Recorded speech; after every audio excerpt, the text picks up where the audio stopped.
കോട്ടയത്ത് കേന്ദ്രമന്ത്രി സുരേഷ് ഗോപിയുടെ കലുങ്ക് സംഗമത്തിൽ അപേക്ഷ നൽകാൻ എത്തിയ ആളെ പിടിച്ചുമാറ്റി. സംഗമം കഴിഞ്ഞ് സുരേഷ് ഗോപി കാറിൽ മടങ്ങുമ്പോഴായിരുന്നു സംഭവം. കാറിന് പിന്നാലെ ഓടി അപേക്ഷ നൽകാൻ ശ്രമിച്ചയാളെ BJP പ്രവർത്തകർ പിടിച്ചു മാറ്റുകയായിരുന്നു. പക്ഷേ അതിനകത്ത് എടുത്തു പറയേണ്ട ഒരു കാര്യമുണ്ട്. ഏകദേശം 1 മണിക്കൂർ നേരം ഈ സംഗമം ഇവിടെ നടന്നു. കലുങ്ക് സംഗമം നടന്നു. പള്ളിക്കോട്ടോട് ബസ് സ്റ്റാൻഡിന് മുൻവശത്തായിരുന്നു ഈ സംഗമം നടന്നത്. ആ സമയത്തൊക്കെ ഇദ്ദേഹം ഇവിടെ ഉണ്ടായിരുന്നു എന്നാണ് നമുക്ക് മനസ്സിലാക്കാൻ സാധിക്കുന്നത്.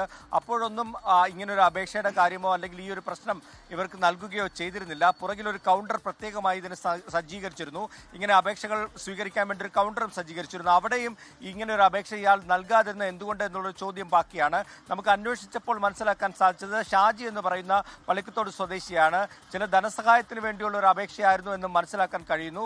എന്തായാലും സുരേഷ് ഗോപി വാഹനത്തിൽ കയറി ഈ സ്ഥലത്ത് നിന്നും നീങ്ങുമ്പോഴാണ് ഇദ്ദേഹം അവിടെ നിന്നും ഓടി വന്ന് ഈ വാഹനത്തിൽ സുരേഷ് ഗോപിയെ നേരിട്ട് കാണാൻ വേണ്ടി ഒരു ശ്രമം നടത്തിയത്.